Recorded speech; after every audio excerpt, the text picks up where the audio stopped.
Hi, Hi. Walter here from the Black Chair. Today we are in conversation with Boaz Modman.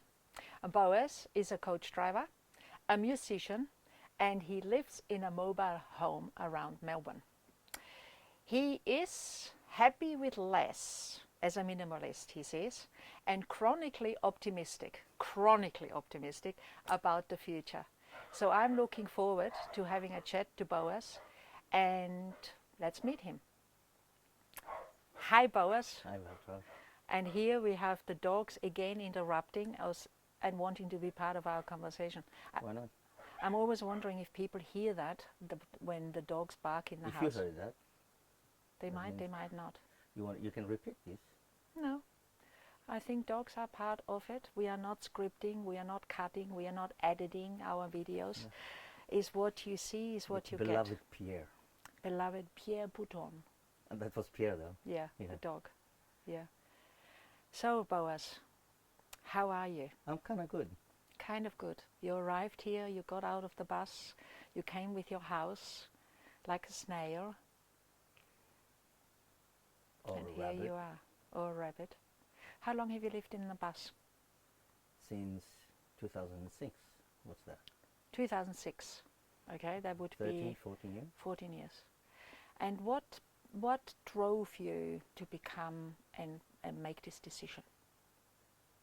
Because I know Desperation. Was it? Oh, Okay. I think so.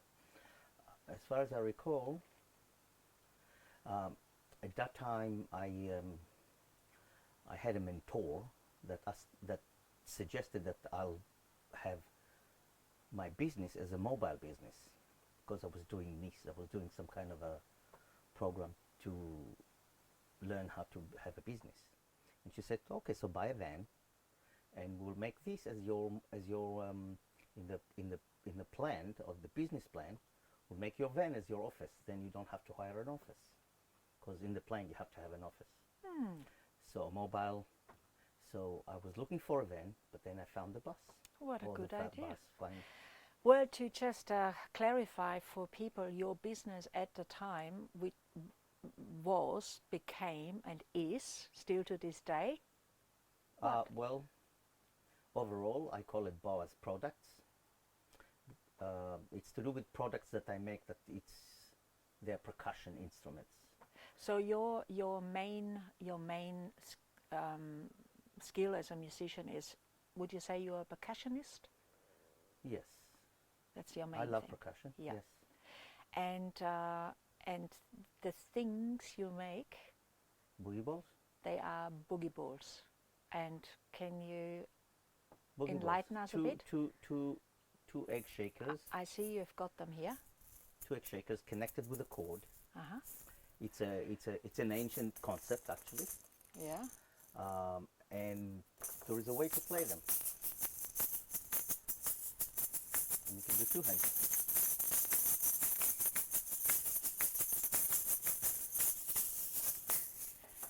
That's it. I showed off. Okay, so they are called boogie balls. They are called boogie balls? They are, but You did not really create that. last It's an few years- ancient. In the last few years, I'm thinking of changing the name from boogie balls to something else. Okay, but you say it's ancient. So this thing has existed. Yes. Okay, It's not my how? invention. Tell us it's about my, it. It's my development. Mm-hmm. Oh, like history of this. Well, the just- concept of having two balls connected with a cord, or actually the ancient one was with a gold chain, was found in graveyards of rich people in Greek or Macedonia, you can say, that they believe that they used them as as sort of a rosary bead, something to pass the time, keep busy. They And were there not- was no noise inside. None of the little. I never checked them if they were making noise, but there is elders in Macedonia and Greek that sometimes have something like this, but it's not a gold chain. It's a two instead of clay balls, two plastic balls, solid, with a shoelace, and they're kind of passing time with this. So that's the old concept that I could find out. And men do that, not women. I haven't got a clue. I think obviously men. I think men need to pass time. women. to- Or play with their balls. Yes, balls is something good to play with. Yes. Yeah. I think it's a actually since I had this product like from year 2000, I encounter more balls jokes about this product, jokes about balls, than actually selling the product. So it's something to joke about. It's like a fad. But joke aside, Yeah. I have seen you and witnessed you with them. You are quite extraordinary the way Yeah. you handle them. I Mhm. mean, you've given me a lesson, you have tried to teach me, and I have sort of grasped the first step, but there's no way I can pick them up and play them. So would you give us a little bit of a performance with it? In terms of actually a lesson, Yeah. the anvil, that's the anvil, that's the hammer, is kept in between the index and the middle finger, and it's about like that. Okay, the thumb is here, and these two fingers is kind of following this one. The thing is, this need to be vertical as much as you can. The first move is actually, if you take the arm backward and forward, it makes sort of a triplet. That's 1, 2, 3, 1, 2, 3, 1, 2, 3. But you're making two moves. That's why people can't play it, because you're not in control of what you're doing. You need to do a move. Drunk people do that better than people that need to think of what they do. So it's a juggling tool more than a percussion. It just takes And time. it used to be a juggling in the But it takes time for them, for the mind, the hand coordination, to bring it together. It's not that we can't do it. It's just not a natural way juggling. of it's juggling, and It's that a means juggle. yeah, it needs practice. Yes, Yeah. juggle need practice, Yeah. and And I believe that this move will create this thing. And I know you do have a really good YouTube tutorial, I think. Is that right? Yeah. Where you are teaching people who are interested to do I have that. several. Yeah. The thing is, about well, we can say 6 or 8 years ago, maybe more, I have thought, okay, now this product, I've tried to make this product known in the percussion or in the music industry, and that's led to what it led. And then I thought, okay, what about me? I thought, okay, this product need to make its own self now. I created it. I created a durable one, because actually the concept of we didn't talk about the development from the Greek to when Okay. it become, Okay. Tell us. in short, from Short. yeah, Because otherwise we from run out of Greece, time. Spain had a product that was holding tobacco. That had something made out of gourd. This is a gourd, but it's a lot bigger. That had a hot tobacco and a sweet tobacco. When they dispose of the product, kids in Spain were trying to do like the Morocco, like the people in Greece that used to pass time. The thing is, it was making a hollow sound. Aha. And because it was making a hollow sound, they tried to make some kind of a, and you know, Spanish, they like rhythms and stuff. So they were trying to, it become a toy. Actually, it become a toy. Then it moved to Morocco. It's evident that in Morocco, Spain maybe got into it. They were doing what we did, first move. And they were going, saying that it will chase snakes out, and what they say. This is all internet information. They were going in caravans in the night to hover each other, and that. In Senegal, it was apparent that some tribes there started to do that with two hands, but they were playing it very fast.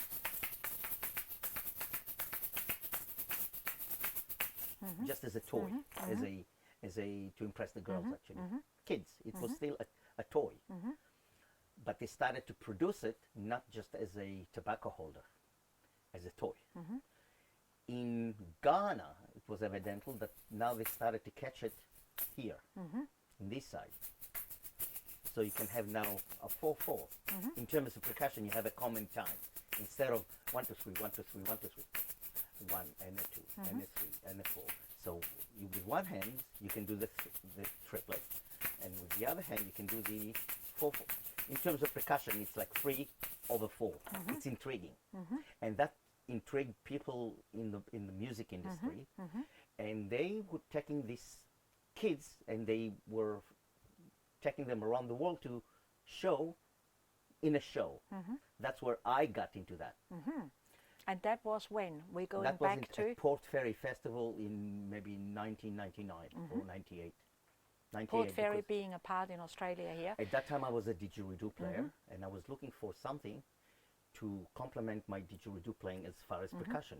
Didgeridoo is also a percussion instrument. It have a drone, but it's a you can do percussive stuff with it. What I like to say here maybe is that didgeridoo is an instrument which is played here in Australia by the First Nation people, and it's an instrument which is only traditionally allowed to be played by men. Is that right? No.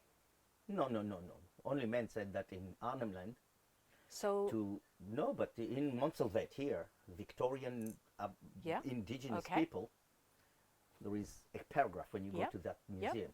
When a woman feels like she wants to be pregnant, yes, she will go to the bush and find a hollow log. yeah. Then she will go on top of a tree or cliff or something like this, and she will blow into it. But it wasn't like ooh, it was like a high pitch, which you can do with the didges with a hollow log. Okay, then men will woo, and they will try to come, and the strongest one will get there because she's on top of a branch, and they will sort it out in between them who would get to her. And even that's what it says in the I've never heard this, and I'm going to take your word for this. And even if she doesn't like this guy, she can take the hollow log and hit him, like, you go, I don't want you. Okay. Okay, well, So, I will do And some research on this you one. can do, or go to Montsalvet Museum or something like this. It's in Montsalvet. Okay. It's written there in a paragraph somewhere. See, this is what I love about those But in conversations. Arnhem Land, which is in the north side of of they Australia. say that if a woman will play the yadaki, they call it yadaki, she might not get pregnant. But I wouldn't trust it to be a contraceptive. Okay, so like you don't say, okay, I'll play the didge and I can have sex and I wouldn't get so pregnant. here you're trying to be funny now. That's a joke. It's like not a joke. It's a. You wouldn't trust it. No, the I wouldn't. contraception. Be careful. Yeah. Talking about joking and humor makes me think of different cultures and how different cultures are understood or not understood, which makes me think of that I have introduced you that originally I believe you are Yemenite, your ancestors, your parents are from Yemen, as my parents are from Austria. And how do you feel the music part has been in you? Was it in you? Oh, From very where? much. From when? From the time that I loved music, from the time that I understood that I'm actually a good one in a way to me. When did you realize that music was your thing? My thing? No, that was only in Australia here. When I was born in Israel, trying to become some kind of a musician, but I don't want to get into it. I couldn't. Okay. There was technical stuff that I couldn't. A particular type of musician you couldn't become. I was a composer. I used to write music. I used to write lyrics, but that was maybe you can think that it's a joke too, but that was actually to get the girls, because it does something to women. Okay, so music or words. Song. Anything that you take from your heart and try to put it to another heart. Okay, it does have a straight. It's not like a painting. You need to look at it. It's just straight away. So music goes straight to an emotion. It touches something Yes, within. yes. It's to the ears and to the brain. From To the brain or to the heart? to the ear, to the brain. Yeah. Well, the heart have a. Yeah. The heart knows, the brain calculate. Okay. Okay. You All gotta right. be you gotta be good with your brain to become a musician, because there's a method to it. That's what I And keep also hearing. the words that you pick up would I mean, there is good song and there is better song. Okay, so the type of words that you put into that melody line would make this as something that will touch somebody else's heart or not. And you don't have to do that to 50,000 people. Just one heart to that particular one, whoever you like at that time. So when did you start touching your heart with the music you were actually doing? I think it was always. I can't remember when it did start, so it must be always there, because my mother's family were all sort of Yemenite musician, or they were wedding revivers. They would, in weddings they would sing, okay. In synagogues they sing. They in prayers it's sort of a song. Yemenite do that in a melody line, okay, which is ancient. Can you give us an example? A little? A little? Like a prayer. Well, yeah, for example, what would that sound like? Yes, Elohim imon, God Ishe,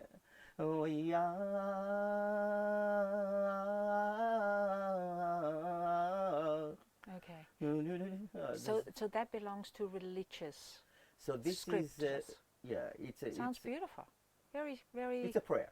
It doesn't sound to me like a prayer. It touches something in me, and because I don't understand the words, I guess I don't hear it as a prayer. It's sort of a prayer that you do before you then get into the rhythmic thing. But it touches. It's touching. I feel something. Oh, excellent! Yeah. That means it does the job. Yeah. Okay. Yeah.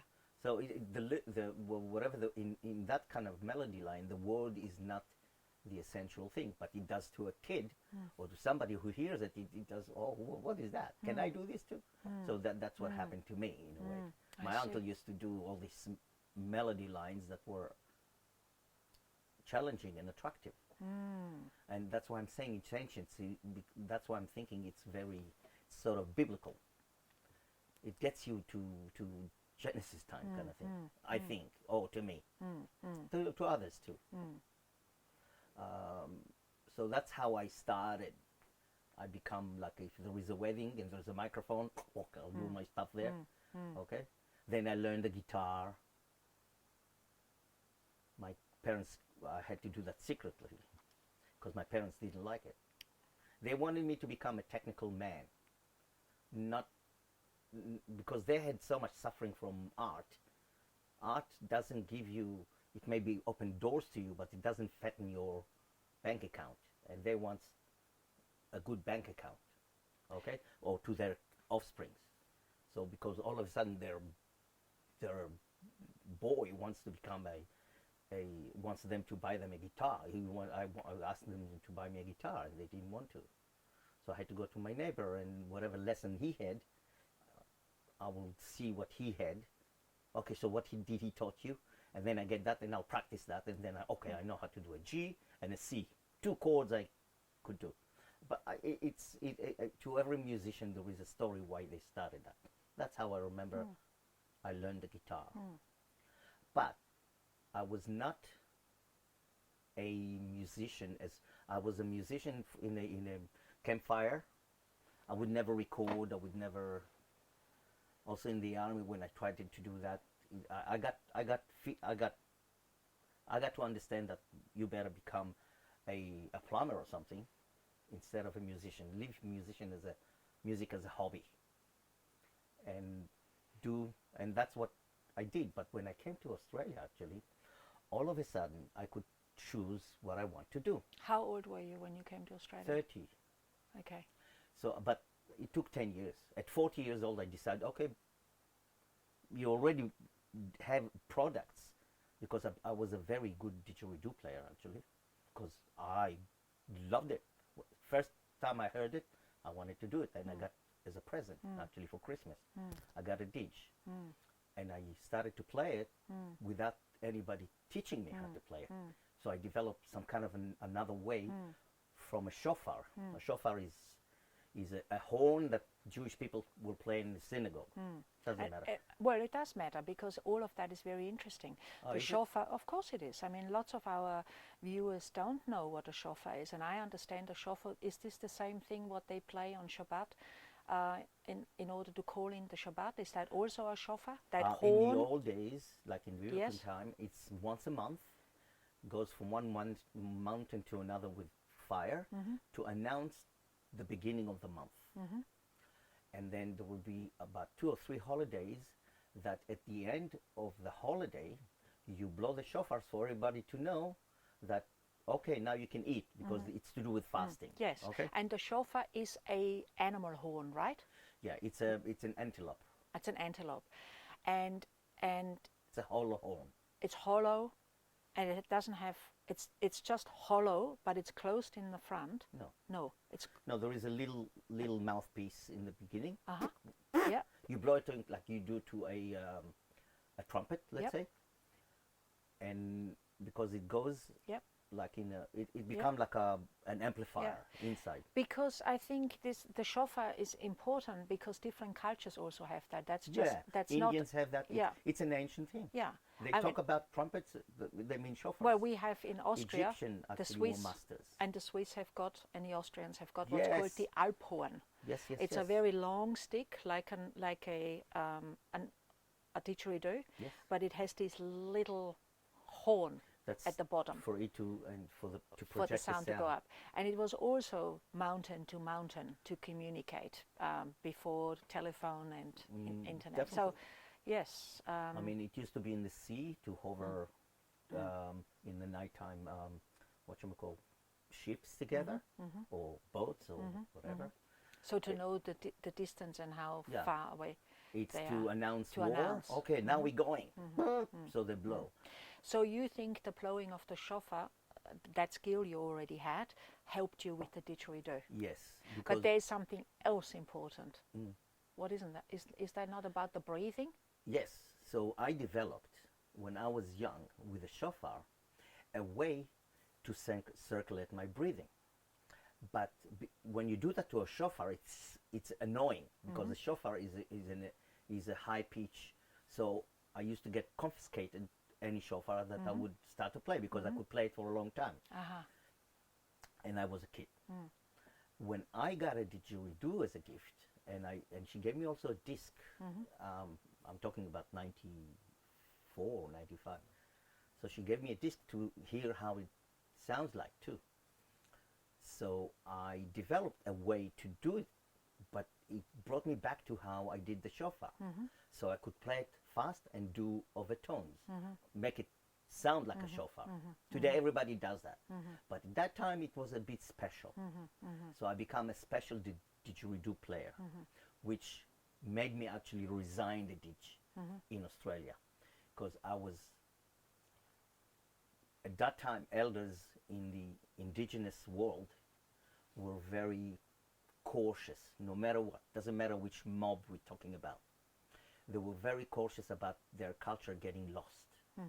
And all of a sudden, a guy looks a bit like them, looks like a brother, they call it, on a stage, playing a didge like there's no tomorrow. That's how they call it. Yes. So, okay? It's a no-no, because if I was a tall, like my students could play, but me, they gave me a hard time.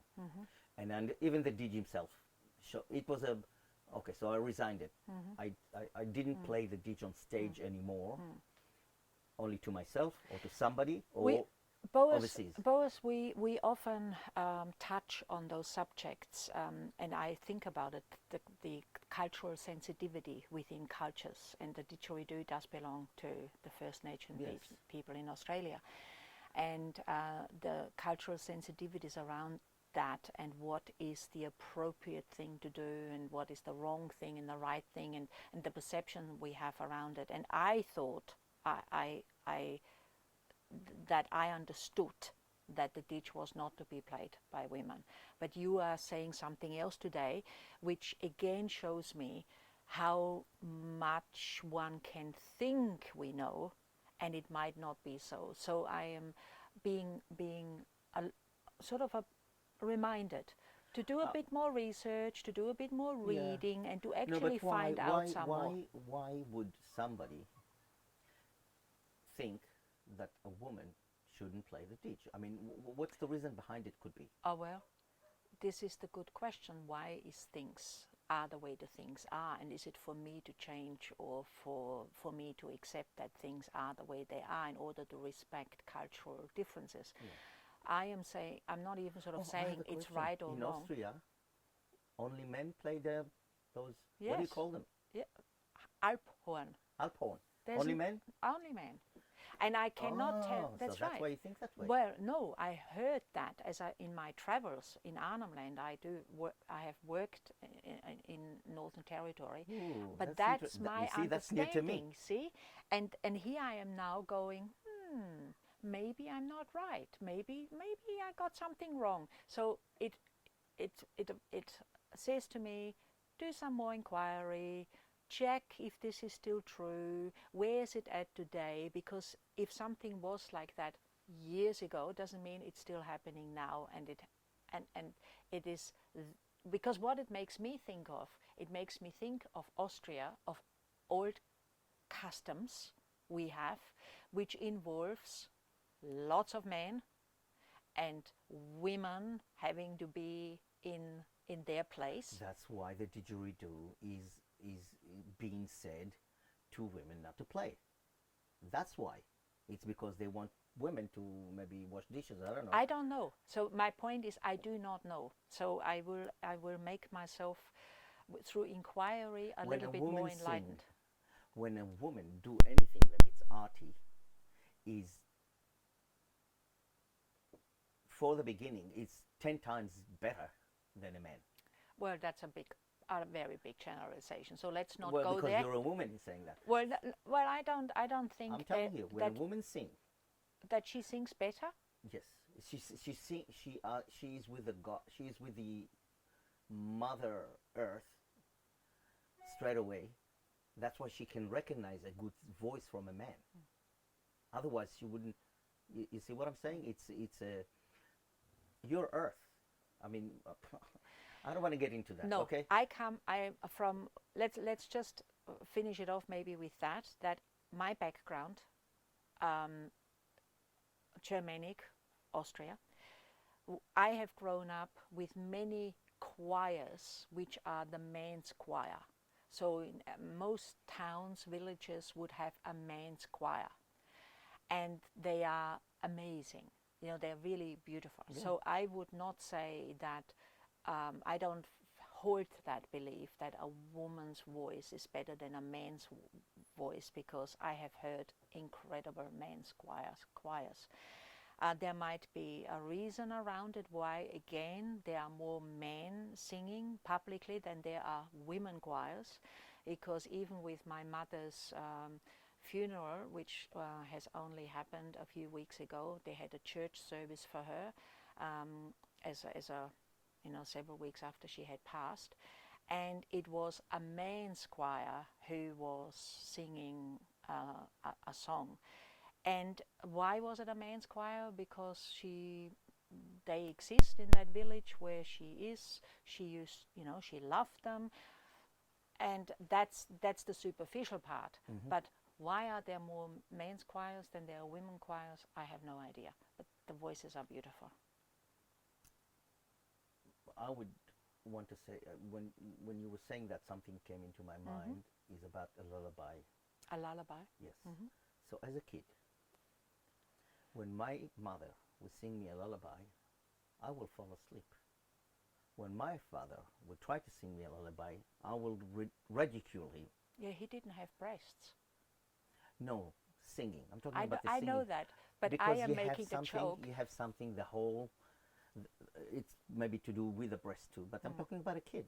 I'm talking about a kid. How my mother would make my brother kid fall asleep, and my brother couldn't, just by her singing. She doesn't even sing; she just hums something. Okay, so, and my father didn't like it. I know. My father didn't like when my mother came. I told you that my mother's family, they were all singers. Okay, and my father's family were all farmers. Okay.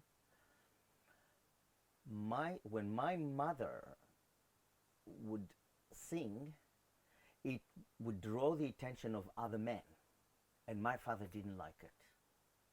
So I think maybe there is an element there. Okay, it create actually in the Jewish tradition. Kol be'isha erva. I will try to translate that. Okay. A woman, voice, pubic hair. That will be the translation. Okay. The interpretation of that. Yes. No, but I want to, in my investigation, Yeah. okay, they found some scrolls in, I think maybe it's to do with the Qumran scrolls. I don't know which scrolls we're talking. And instead of saying erva, which is mean pubic hair, erga. Somebody, they said they put a G instead of a B there, okay, which is more ancient than what we know. It's an original one, and erga means yearning, okay. Sometimes it was changed from yearning to pubic hair, okay, and today it become to a separation of women and men in any public place, like synagogues, weddings, which I don't buy that. This is unnatural. What about the kids? Okay, well, you separate the kids too? So you are saying that the segregation of splitting men and women in public places Is only modern time. Is modern time. Modern time, I'm talking about, in the Jewish tradition, there was a temple. There was no separation. The first temple, and that got sacked. And are you saying this connects to the woman's voice? How does that connect together? Could be the voice too. I think the voice is what I told you, that the voice is the straightaway thing that can affect somebody. In any forms of touch is more, but this is without the touch. But it can affect somebody because there is a truth in a voice. There is something that... Well, there's energy, there's an energetic, and the energy you spoke about, your lullaby and your mother, is obviously energetic. There is something, there's her whole body, the way she was resonating, the voice, all of it, the whole package. It can relax you. Okay? And she has breasts. Well, do not I think the mother's breast, because we have two, the good breast and the bad breast. But let's concentrate on the voice. Okay. Okay. The I breast want to is a talk bonus. sex and you want to talk you want to talk sex? Let's talk sex. I don't care. No, go back to your voice. No, I mean, for a man, I mean, we were concentrating on the voice, on the art form of a voice. The art form of a body of a woman is incredible too. It's actually irresistible. Okay, so the whole thing, the whole package, is something of godly. Okay, it's to a man, it's the ultimate. It's better than a car. It's better than an aeroplane. It's better than a good fruit. It's better than any, If I'm not stopping you there, I'm going to be in so much trouble with my daughter. Why? And with everybody else if we are starting to objectify the woman's body in that way. So let's go back to the voice. Yes. When did you... No, then they would say that we objectify the voice. No. When did you realize your voice? Because you have an incredible voice, which I hope, Thank you. we hear before we finish. But when did you actually realize you had this voice? By reaction of people. So you to were me, using it's my voice. So I carry it wherever I go. But the reaction from others it doesn't matter what the reaction. Could be bad reaction, could be good reaction, but So there it is a was reaction. always there from little on. Yeah, Okay. yeah. How did you get to? I happen to know that you. What's his face? Oldfield. Mike Oldfield. Mike Oldfield. How did that all happen? Oh, it's actually Tom Because Newman. that was His because producer. of your voice. His producer at 2012. That mentor that I'm talking about. At times we will talk on the telephone. She will ring me all of a sudden. Okay, and we'll talk. And she said, and she really wanted this to become, to flog it in the world. But I'm Your boogie balls. Yes. Yep. And she had said to me, okay, so your next project is actually to record it and have a video of it, because it's really visually, that's what, if somebody hear it on the radio, they don't know what it is. But if they see it on TV or a clip or something, then it's effective. So she said, how about you record it and you visually, like, make a clip. She asked me to make a clip. And I see an email that I got from IGMA, like from these people, but I didn't know it's there, that if you put a $10 and one of your songs, and you will win that award, you will get a video and an album produced by Richard Branson. He's like Virgin Record. Yeah, for $10 I'll do it. Okay. Okay. And you ended up to And I cut end to up- the chase. You yeah. won it. Yes. You were flown to England. You No, to Northern Ireland. Northern yeah, well, Ireland. like England. Yeah. Yes. Well, it's No, Ireland I is was at that Ireland. time in Israel. Okay. I didn't even know that I got it. Okay. They were trying to. This Anyway. is total accidentals. Yeah, You- I end up there. Yep. You ended up there. You produced the video. And you No, no. we did. We sort of did, but it came into shambles. I don't want to talk about that. That's because fine. it's involved with other people. Yep. But we can see that on YouTube.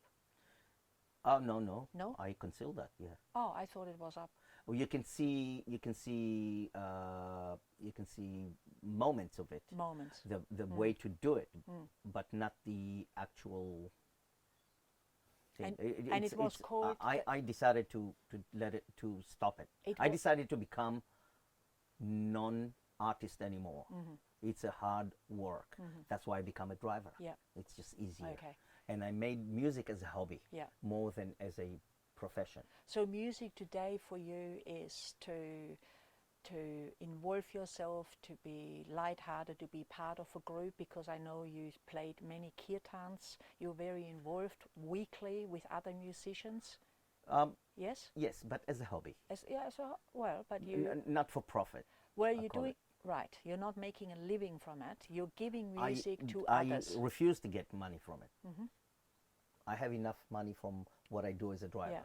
So the music is a choice and a gift to others by playing kirtans Yeah. weekly. Yeah, to any. Yeah. Music is a gift. Also to the listener. To somebody to appreciate music, they need to have the tools to see the appreciation. That's gift as well. It's not one way, it's both ways. Okay? The thing is, the industry expect you to how shall I put it? What considered as success is how much money you make from music, from your art. Okay? What do you consider success? Success, how happy it makes you. How happy it makes you? Yes. Yeah. Why you make money? To become happy. Okay, so I don't do the money and then become happy. I'm happy makes you happy, not money makes you. Because well, you some live- others money makes them happy. Because these days you live in a bus, not because you need to live in a bus. You want to live in a Oh, bus. I love That's that your lifestyle. choice. It's a lifestyle. Yeah, I got used to it. Yeah. And I every time I go to bed, I really bless that I do it. Yeah. Okay. Yeah. So any other ways, like, is now in shambles. Or I'm not attracted to it. It's Yeah. It's not that I'm going to sleep and I'm dreaming of having a mansion. No. No. You could live in a house if you wanted to. Yeah, you could. Oh yeah. Yes, but you choose to have this lifestyle of waking up in different places around Melbourne, by the beach or in a park or in a forest, wherever you Wherever choose to. there's no in somebody's- restrictions. Yeah, where there's no restrictions. You're respectful about the spaces where you Yeah, stay. yeah. It's You all don't good. make mess. No. I sometimes actually, if I come to a spot and it's dirty by people, I don't know, throwing McDonald's or whatever, or beer bottles or whatever, I clean it because whoever takes his dog for a walk might think that I did it. Yeah. So I clean it, put it in the rubbish. Sometimes there's no rubbish, so I put it in my rubbish, and then when I get around to a rubbish bin, No, it's part of it's the world we live in, isn't it? yeah, it's environmentally nice. And that has, of course, also added to the, in many ways, emptying a lot of stuff. You are minimalist in that way. You don't have to look after a great deal of things. Yeah, You have your music, avoid clutter clutter, or make room for other things. and it sounds like you also, because of that, see a lot of friends. You connect with a lot of people because you go to or they come to you because there's an ability to meet in nature. Yeah. Yes, but I have to say that I didn't do that for this. This is No, another bonus. It's kind a of thing. bonus. Yeah. It's a side effect. You didn't know. It started out as a business Yes, truck, exactly. and it became a lifestyle which has given you incredible happiness and contentment about your life. And you're 60. You've just turned 60. Yes. And that's a wonderful way of Hey, going about. you live like that too at times. Well, I do. I do. I know. But I can't say I live that way. No, but you experience it. I experience because the feeling. and for you it's really a business. I mean, it's a bit. Well, Traveling I don't know. Should we with my talk about truck. that? Well, we haven't got much time, unfortunately. Okay. We are out But of it's time. beautiful. This is a female. I don't know where to look, but she This have. is your camera. They probably know because you. Well, some people know that I have the Hatmobile and that Yes. I travel and run art therapy workshops around the place, and that this can take me many weeks onto the road. Now, And do you like it? I love it. Here you go. Yeah. So I love it. it's good. It connects me to something very, important. Like it connects me to nature. It connects me to people. It gives me choices, and it gives me very little I have to deal with. So no, I totally can understand where you are at, and So in a way, you have both worlds Yeah. because you have this, yeah, and you have an option Yeah. that if you want to Yeah. get away, yeah, you start it and you that's go. true. But now we soon have to go, and I would really like to finish if you maybe can give us a little bit of your voice, which is circular breathing, if you can do it. No, you and can't circulate the breathing by. Okay, so and a bit why of your voice. you're Whatever talking counts. about throat singing? Throat singing, your voice. Why I do throat singing is because I resigned the beat, so I just imitated it by doing.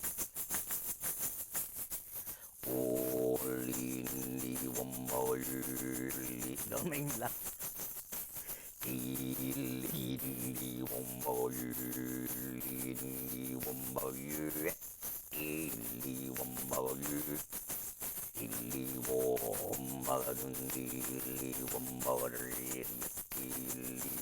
I can go higher and stuff, but that's a taste.